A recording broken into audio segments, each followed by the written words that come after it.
నమస్కారం, అప్టేక్ జాబ్స్కి స్వాగతం. ఇవాళ మనం చర్చించుకోబోయే కరెంట్ అఫైర్ అంశం కృత్రిమ సూర్యుడు. ఇక్కడ మీకు ఒక ముందే రిమైండర్ ఇవ్వాలి. ఆ డిస్క్లైమర్ ఏంటంటే, ఆల్రెడీ మనం కృత్రిమ సూర్యుడికి సంబంధించి ఒక ఎపిసోడ్ చేశాం. అండ్ మళ్ళీ ఇప్పుడు ఎందుకు చర్చించుకుంటున్నాం అంటున్నారా? Because it is again in the news. Again మనం ఇదే అవకాశాన్ని ఉపయోగించుకుంటూ మనం ఒకసారి రివైజ్ చేసినట్టు కూడా ఉంటుంది. ఎందుకనంటే ఈ కృత్రిమ సూర్యుడు వెనకాల కొన్ని సైంటిఫిక్ థింగ్స్ ఉన్నాయి. ఆ సైంటిఫిక్ థింగ్స్ ఏంటి, ఇంతకీ ఈ రెండో కృత్రిమ సూర్యుడిని ఏ దేశం వాళ్ళు తయారు చేశారు, దానికి సంబంధించిన ఫ్యాక్చువల్ ఇన్ఫర్మేషన్స్ ఏంటి, ఇవన్నీ కూడా మనం ఈ వీడియోలో తెలుసుకుందాం. ఇంతకీ అంశం వార్తల్లోకి ఎందుకు వచ్చింది, మనం అసలు ఈ కృత్రిమ సూర్యుడు ఆర్టిఫిషియల్ సన్ గురించి ఎందుకు చర్చించుకుంటున్నాము అంటే, ఇటీవల దక్షిణ కొరియా శాస్త్రవేత్తలు అపరిమిత క్లీన్ ఎనర్జీ ముసుగులో కృత్రిమ సూర్యుడిని సృష్టించారు. ఇక్కడ మనం జాగ్రత్తగా గమనించాల్సింది ఏంటంటే, మన భూమి మీద జనాభా పెరిగిపోతూ ఉంది. ఒకప్పుడు 600 కోట్లు అన్నారు, 2010వ సంవత్సరంలో 700 కోట్లు అన్నారు, ఇప్పుడు 800 కోట్లు అన్నారు. 2010వ సంవత్సరం లేదు ఒక సంవత్సరం అటు ఇటుగా వేసుకున్నా సరే, ఆ దరిదాపుల్లో మనం 700 కోట్ల జనాభాని క్రాస్ చేస్తే 15 సంవత్సరాలు కూడా కాకుండానే మనం మళ్ళీ 800 కోట్లకు వచ్చేసాం. ఇదే స్పీడ్తో వెళ్తే మనం తొందరలో 1000 కోట్లు కూడా దాటేస్తాం. మరి భూమి అనేది అన్లిమిటెడ్ స్పేస్ ఏమీ కాదు.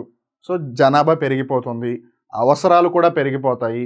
అవసరాలు పెరిగిపోతే ఆ అవసరాలను ఫుల్ఫిల్ చేయడానికి శక్తి వనరులు కూడా కావాల్సి వస్తుంది. ఒకవేళ మనం కోల్ని ఎక్కువగా ఉపయోగిద్దామా అంటే అది పొల్యూషన్ క్రియేట్ చేస్తుంది. పోనీ పెట్రోల్ని ఉపయోగిద్దామంటే అది కూడా ఫాసిల్ ఫ్యూయల్, అది కూడా పొల్యూషన్ క్రియేట్ చేస్తుంది. పోనీ ఒకవేళ సోలార్ ఎనర్జీ, విండ్ ఎనర్జీ మీద డిపెండ్ అవుదామా అని అంటే, మీరు సోలార్ ఎనర్జీ కావాలంటే సోలార్ ప్యానెల్స్ పెట్టాలి. సోలార్ ప్యానెల్స్ ఏమో భూమి మీద అన్ని చోట్ల పెట్టలేము. ఎందుకనంటే మీకు సన్ ఖచ్చితంగా కావాలి. సో సన్ ఎక్కడైతే త్రూ అవుట్ ద ఇయర్ ఉంటాడో మీరు అలాంటి ప్రదేశాల్లోనే ఈ సోలార్ ప్యానెల్స్ని పెట్టాలి. పెడితే ఖాళీ ప్రదేశాల్లో లేదా ఎడార్ లాంటి ప్రదేశాల్లో పెట్టాలి, లేదా నీటి మీద పెట్టాలి.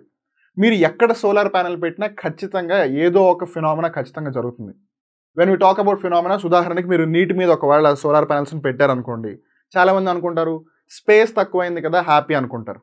బట్ ఆ నీటి లోపల ఉండే జలచరాల పరిస్థితి ఏంటి, ఆ లివింగ్ యానిమల్స్ ఏవైతే ఉన్నాయో వాటర్ బాడీస్ లోపల వాటి పరిస్థితి ఏంటి? బికాజ్ సన్లైట్ ఇప్పుడు ప్రాపర్గా లోపలికి వెళ్ళదు. సో సన్లైట్ వెళ్ళదు కాబట్టి నీటి లోపల ఏవైతే మొక్కలు ఉన్నాయో అవి బతకలేవు, అవి ఫుడ్ని తయారు చేసుకోలేవు. వాటి మీద ఏవైతే చేపలు బతుకుతున్నాయో అవి బ్రతకలేవు, వాటి మీద ఏవైతే ఆర్గానిజమ్స్ బతుకుతున్నాయో అవి బతకలేవు. సో ఆ రకంగా ఫుడ్ చైన్ డిస్టర్బ్ అవుతుంది. ఫుడ్ చైన్ డిస్టర్బ్ అయితే మళ్ళీ ఈకలాజికల్ డిజాస్టర్స్ అయ్యే అవకాశం ఉంది, ఈకలాజికల్ సక్సెషన్ ప్రాబ్లమ్స్ వస్తాయి. సో అలా సోలార్ ఎనర్జీ అయినా విండ్ ఎనర్జీ అయినా వాటితో కూడా కొన్ని ప్రాబ్లమ్స్ ఉన్నాయి. సో ఇప్పుడు మనం ఏం చేయాలి, తక్కువ ప్రాంతాన్ని లేదా తక్కువ ప్రదేశాన్ని ఉపయోగించుకుని ఎక్కువ ఎనర్జీని ప్రొడ్యూస్ చేయాలి. And that's where the idea comes, which is the artificial sun. మనం సన్ని ఎందుకు తీసుకొచ్చాము అని అంటే, సూర్యుడి లోపల అమాంతమైన శక్తి ఉంది. There is an infinite amount of energy which is there inside the sun.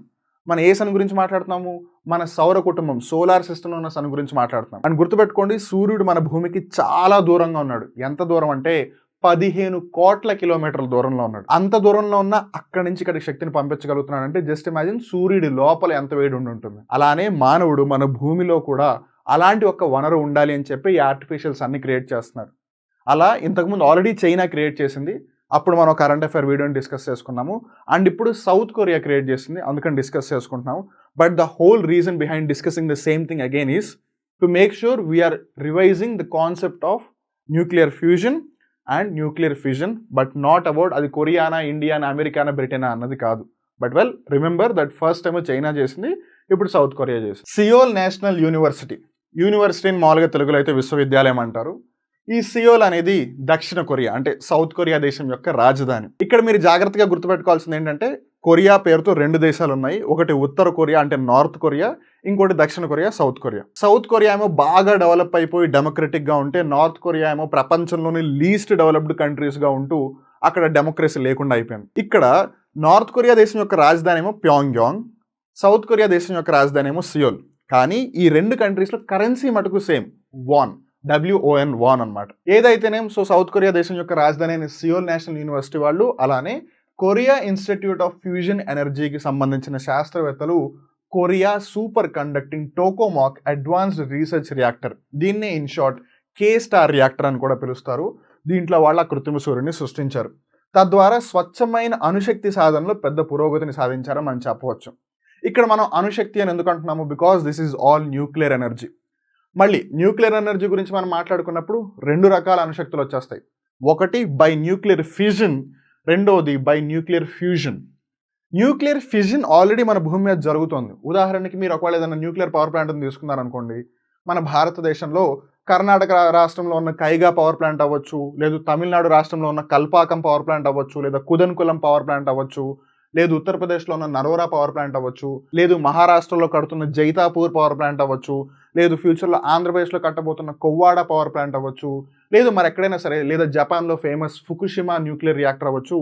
ఇక్కడ అన్ని చోట్ల ఆల్రెడీ న్యూక్లియర్ ఫిజన్ అంటే అణు విచ్ఛిత్తి అనేది ఆల్రెడీ జరుగుతుంది. అక్కడ ఏమవుతుందంటే యురేనియం, థోరియం, ప్లూటోనియం లాంటి హెవీ మెటల్ ఆటమ్స్ ఏవైతే ఉన్నాయో, లేదా రేడియో యాక్టివ్ మెటల్స్ ఏవైతే ఉన్నాయో వాటిని బ్రేక్ డౌన్ చేసేస్తారు. అంటే వాటిని చిన్న పీసెస్గా చేస్తారు. చిన్న పీసెస్ ఇన్ ద సెన్స్ అవి కేవలం స్ట్రక్చర్ పరంగా పీసెస్ అవ్వడమే కాదు, ఫామ్ పరంగా, వాటి యొక్క కెమికల్ ఫామ్ పరంగా కూడా అవి బ్రేక్ డౌన్ అయిపోతాయి. అందుకని ఎనర్జీ ఎక్కువగా రిలీజ్ అయిపోతుంది.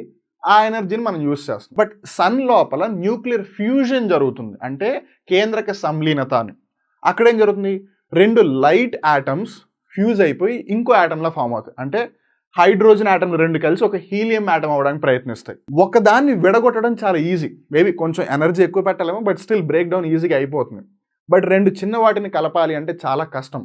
ఉదాహరణకి మీరు ఎప్పుడైనా చిన్న రెండు మ్యాగ్నెట్లు తీసుకుని లైక్ పోల్స్ వైపు పెట్టి ఒక వాళ్ళు ఇట్లా స్టిక్ చేయడానికి ట్రై చేస్తే అవి ఎప్పుడు కలుసుకో. బికాస్ మ్యాగ్నెట్స్ గురించి మనకు తెలుసు, like poles always repel, unlike poles attract. అలానే ఎలా అయితే లైక్ పోల్స్ అనేవి అసలు అట్రాక్ట్ కావో, అలా రెండు చిన్న ఆటంలు, రెండు హైడ్రోజన్ ఆటంలు కూడా కలపాలంటే చాలా కష్టం. బట్ ఈవెన్ దెన్ అది సన్ లోపల పాసిబుల్ అవుతుంది. అండ్ అలా పాసిబుల్ అయినప్పుడు ఏదైతే ఎనర్జీ రిలీజ్ అవుతుందో అది చాలా ఎక్కువగా ఉంటుంది. సేమ్ అదే ఫినామినాని మన ఇక్కడ భూమి మీద కూడా చేస్తున్నారు. సో ఈ K-STAR రియాక్టర్తో ఏదైతే కొరియాలో వాళ్ళు ఎనర్జీని ప్రొడ్యూస్ చేశారో, ఆర్టిఫిషియల్ సన్ని తయారు చేశారో, దానికి సంబంధించి కొంచెం క్రూషియల్ ఇన్ఫర్మేషన్ గమనిస్తే ఈ రియాక్టర్ 30 సెకండ్ల పాటు 100 మిలియన్ డిగ్రీల సెల్సియస్కు పైగా ఉష్ణోగ్రతలకు చేరుకుంది. ఇక్కడ మనం ఇంపార్టెంట్ ఫ్యాక్టర్ జాగ్రత్త గమనించాల్సింది ఏంటంటే, తులనాత్మకంగా అంటే కంపారిటివ్గా చూస్తే, రిలేటివ్గా చూస్తే సూర్యుని యొక్క ప్రధాన భాగం అంటే సన్ యొక్క కోర్ ఏదైతే ఉందో, ఎక్కడైతే ఎక్కువ హీట్ ఉందో, సన్ కోర్ లోపల 15 మిలియన్ డిగ్రీస్ ఉంది. Just look at this. Sun లోపలే 15 మిలియన్ డిగ్రీస్ టెంపరేచర్ ఉంటే వీళ్ళు కొరియా వాళ్ళు 100 మిలియన్ డిగ్రీ సెల్సియస్ టెంపరేచర్ తీసుకొచ్చారు. అండ్ సక్సెస్ఫుల్గా 30 సెకండ్స్ పాటు వాళ్ళ ఎక్స్పెరిమెంట్ని కంటిన్యూ చేశారు. అంటే 30 సెకండ్స్ పాటు ఈ టెంపరేచర్ వాళ్ళు మెయింటైన్ చేశారు. So that's a great thing. And ఇక్కడ మనం ఇంకో విషయం జాగ్రత్తగా గమనించాల్సింది ఏంటంటే, టెంపరేచర్ గురించి మనం మాట్లాడినప్పుడు కొన్నిసార్లు సెల్సియస్ అని, కొన్నిసార్లు సెంటీగ్రేడ్ అని, కొన్నిసార్లు ఫారెన్హీట్ అని, కొన్నిసార్లు కెల్విన్ అని అంటూ ఉంటారు. So remember all those. But ఇవన్నీ టెంపరేచర్కి సంబంధించిన డిఫరెంట్ మెజర్స్. ఉదాహరణకి మనం డిస్టెన్స్ గురించి చెప్పాం అనుకోండి, కొంతమంది సెంటీమీటర్స్, కొంతమంది మీటర్స్, కొంతమంది కిలోమీటర్స్, కొంతమంది డెసిమీటర్స్, కొంతమంది డెకామీటర్స్ అని ఎలా అయితే చెప్తారో, అలా టెంపరేచర్కి సంబంధించి సెల్సియస్, సెంటీగ్రేడ్, ఫారెన్హీట్, కెల్విన్ అని చెప్తారు. ఇవి కాకుండా కూడా మళ్ళీ వేరే కొలమానాలు ఉన్నాయి. బట్ కన్ఫ్యూజ్ అవ్వకుండా జాగ్రత్త గుర్తుపెట్టుకోవాల్సింది, సెల్సియస్ అన్న సెంటీగ్రేడ్ అన్న ఒకటే. మరి మనం ఇందాక బిగినింగ్ ఆఫ్ ద డిస్కషన్లో ఆల్రెడీ తెలుసుకున్న ఒక ముఖ్యమైన విషయం ఏంటంటే, కొరియా వాళ్ళకన్నా ముందు ఆల్రెడీ చైనా వాళ్ళు ఈ ఎక్స్పెరిమెంట్ని చేస్తారు. వాళ్ళు సక్సెస్ఫుల్గా ఆర్టిఫిషియల్స్ అన్ని తయారు చేశారు. అందుకే మనం ఆల్రెడీ ఒక కరెంట్ అఫైర్ వీడియోలో డిస్కస్ చేసుకున్నాము అని. వెల్, దానికి సంబంధించి ఒకసారి మళ్ళీ మనం గెట్ బ్యాక్ అయితే, చైనీస్ శాస్త్రవేత్తలు 2006వ సంవత్సరం నుండి న్యూక్లియర్ ఫ్యూజన్ రియాక్టర్ యొక్క చిన్న వర్జన్లను అభివృద్ధి చేయడానికి కృషి చేస్తూ ఉన్నారు. అంటే obviously as it is sun లాగా వాళ్ళు ఇక్కడ తయారు చేయలేరు, because size is very very important. అందుకని వాళ్ళు చిన్న చిన్న మోడల్స్గా తయారు చేస్తూ ఉన్నారు. బట్ ఆ చిన్న మోడల్స్లో కూడా ఎఫిషియన్సీకి వాళ్ళు ఎక్కువగా ప్రయారిటీ ఇచ్చారు. ఇటీవల ఎక్స్పెరిమెంటల్ అడ్వాన్స్ సూపర్ కండక్టింగ్ టోకోమాక్, దీన్నే ఇన్ షార్ట్ EAST, ఈస్ట్ అని పిలుస్తారు, ఫ్యూజన్ ఎనర్జీ రియాక్టర్ ఒక కృత్రిమ సూర్యుడిని సృష్టించింది. ఫైన్. చైనా వాళ్ళు యూస్ చేసిన రియాక్టర్ పేరు EAST రియాక్టర్. కొరియా వాళ్ళు, ఎస్పెషల్లీ సౌత్ కొరియా వాళ్ళు ఏదైతే రియాక్టర్ మనం ఈ వీడియోని డిస్కస్ చేస్తాం, దానికి గల రియాక్టర్ వచ్చేసి K-STAR రియాక్టర్. సో ఈ ఈస్ట్ రియాక్టర్లో 1056 సెకండ్ల పాటు 1056 సెకండ్స్ పాటు 70 మిలియన్ డిగ్రీల సెల్సియస్ ఉష్ణోగ్రతను చేరుకుంది. K-STAR రియాక్టర్లో 100 మిలియన్ డిగ్రీ సెల్సియస్, దీనికన్నా ఎక్కువ టెంపరేచర్, కానీ ఓన్లీ 30 సెకండ్స్ పాటు హోల్డ్ చేయగలిగారు. వేరాజ్ ఇది 70 మిలియన్ డిగ్రీ సెల్సియస్, కానీ 1056 సెకండ్స్ పాటు హోల్డ్ చేయగలిగారు.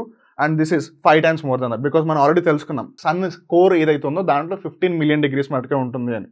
ఇక్కడ 70 million degrees, Korean 100 million degrees, which is almost 7 times. మీరు అనొచ్చు, మాస్టారు మనం ఆల్రెడీ ఆర్టిఫిషియల్ సన్ గురించి చర్చించుకున్నాము, మీరు సర్లే మళ్ళీ తీసుకొచ్చారు, whatever be the reason, but మనం ఈ గ్రీన్ ఎనర్జీ రిసోర్సెస్ కానీ, లేదు ఈ సన్కి సంబంధించి ఆర్టిఫిషియల్ సన్నులు, లేదా న్యూక్లియర్ ఫ్యూజన్కి సంబంధించిన శక్తి వనరులపై ఎందుకు ఇంత ఫోకస్ చేస్తున్నాము, ఎందుకు ఇన్ని ఎక్స్పెరిమెంట్లు జరుగుతున్నాయంటే, there are 3 major reasons for that. వాటికి సంబంధించిన సిగ్నిఫికెంట్ ఫ్యాక్టర్స్ ఏంటి అని గమనిస్తే, ఒకటి శక్తి భద్రత, దీన్ని ఎనర్జీ సెక్యూరిటీ అంటారు.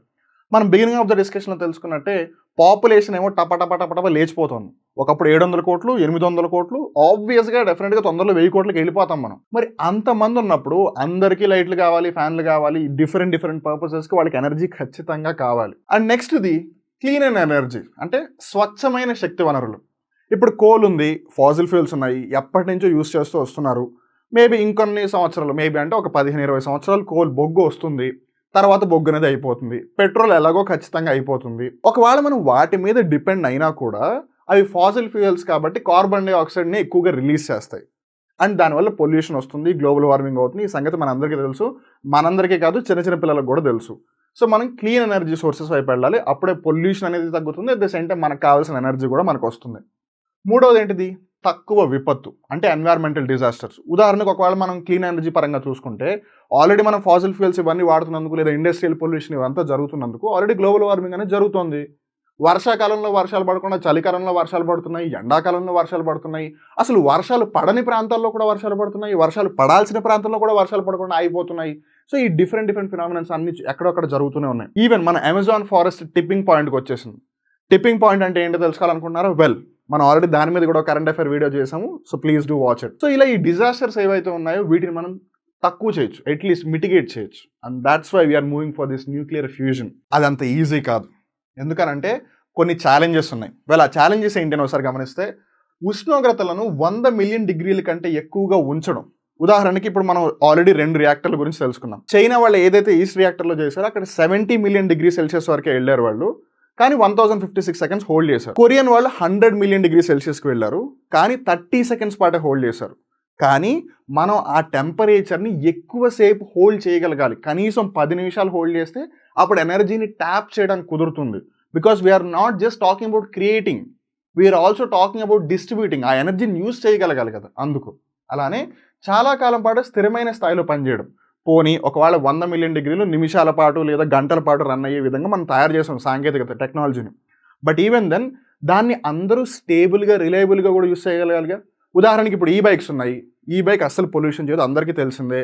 అరే అవును కదా, పొల్యూషన్ చేయదు, మైలేజ్ కూడా చాలా ఎక్కువగా ఇస్తుంది కదా అని చాలామంది ఈ మధ్య ఈ బైకులు కొంటున్నారు. Well even I'm a big fan of ఈ బైక్స్, ఆ టెక్నాలజీ నేను పెద్ద ఫ్యానే. బట్ దురదృష్టవశాత్తు ఏమవుతుంది, చాలా ఈ బైకులు కాలిపోతున్నాయి, పేలిపోతున్నాయి. ఇప్పుడు ఏమవుతుంది, రిలయబిలిటీ అనేది పోతుంది, జనాలు వాటి మీద ఉన్న భరోసాను పోగొట్టుకుంటారు.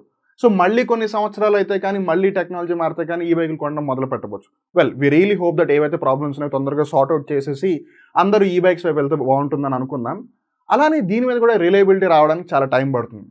సాంకేతికతపై దశాబ్దాలుగా పరిశోధనలు చేసినప్పటికీ న్యూక్లియర్ ఫ్యూజన్ ప్రయోగశాల వెలుపల గుర్తించబడడానికి చాలా దూరంగా ఉంది. అంటే ఇవన్నీ ల్యాబొరేటరీస్లో ఎక్స్పెరిమెంట్స్ పరంగా అయితే సక్సెస్ఫుల్గానే జరుగుతున్నాయి. 100 మిలియన్ డిగ్రీస్ వాళ్ళు ల్యాబొరేటరీలో సక్సెస్ఫుల్గా అచీవ్ చేశారు. కానీ వాళ్ళు ఎప్పుడైతే కమర్షియల్గా ప్రొడ్యూస్ చేయడానికి వెళ్తారో, అంటే ఎప్పుడైతే కామన్ పీపుల్కి ఆ ఎనర్జీని సప్లై చేయడానికి వాళ్ళు నిజంగానే కమర్షియల్ లెవెల్లో ప్రొడ్యూస్ చేయడం స్టార్ట్ చేస్తారో, అది ఆ లెవెల్లో ఉండడానికి వాళ్ళకి రైట్ నో టెక్నాలజీ ఉందా? బికాజ్ రీసెర్చ్ అయితే వాళ్ళు చాలా ఎక్కువగా చేశారు, ఆ విషయం మనకు తెలుసు.